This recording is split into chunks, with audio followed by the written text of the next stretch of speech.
नमस्कार. माझी लाडकी बहीण योजनेबद्दल एक खूपच महत्त्वाची, एक ताजी बातमी आहे आणि त्यावरच आपण आज बोलणार आहोत. जर कोणी स्वतः किंवा त्यांच्या ओळखीतलं कोणी या योजनेचा लाभ घेत असेल ना, तर हा विषय त्यांच्यासाठी खूप खूप महत्त्वाचा आहे. अच्छा.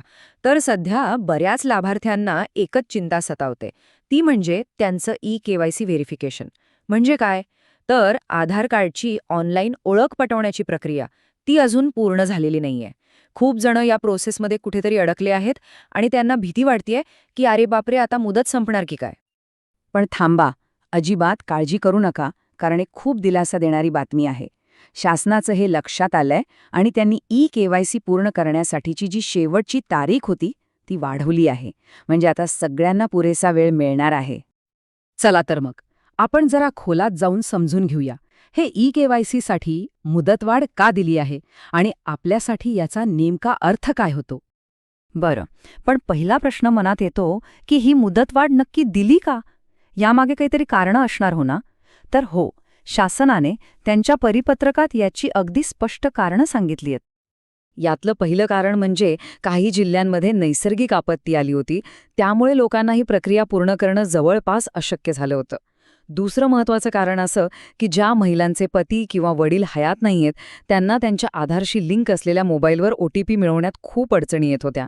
आणि तिसरं आणि सगळ्यात मोठं कारण म्हणजे अजूनही प्रचंड मोठ्या संख्येने महिला भगिनींची ई-केवायसी प्रक्रिया व्हायची बाकी होती.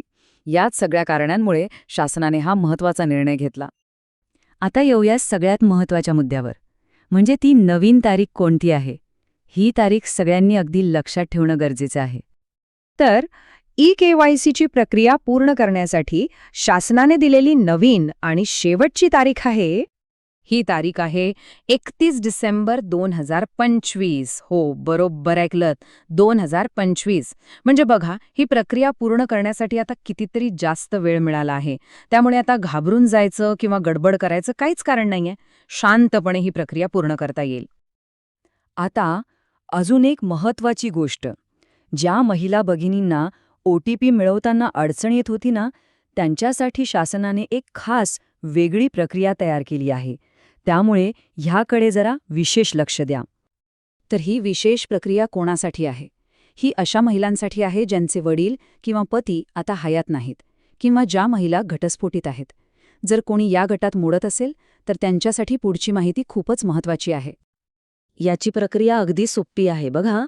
पहिलं काम काय तर स्वतःचं ई-केवायसी पूर्ण करून घ्यायचं. ते झालं की मग जी काही आवश्यक कागदपत्रं आहेत ती गोळा करायची आणि 31 डिसेंबर 2025च्या आत आपल्या भागातील अंगणवाडी सेविकेकडे जमा करायची. अगदी सरळ आहे. आता प्रश्न येतो की आवश्यक कागदपत्र म्हणजे नक्की कोणती?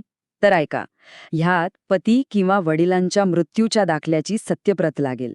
म्हणजे काय तर एखाद्या सरकारी अधिकाऱ्याने सर्टिफाय केलेली कॉपी, किंवा जर घटस्फोट झाला असेल तर घटस्फोटाचं प्रमाणपत्र किंवा कोर्टाचा आदेश लागेल.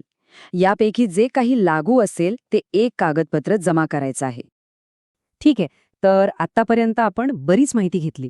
चला तर मग सगळ्या महत्त्वाच्या मुद्द्यांचा एकदा पटकन आढावा घेऊया, म्हणजे आपल्याला पुढे नक्की काय करायचं आहे हे स्पष्ट होईल.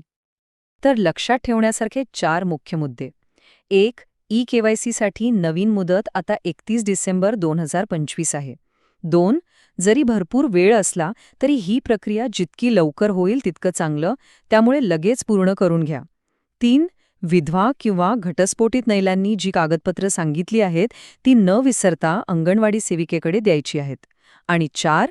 आपल्याला काहीही शंका असेल किंवा कागदपत्र जमा करायची असतील तर आपल्या अंगणवाडी सेविकाच आपला मुख्य संपर्क आहेत.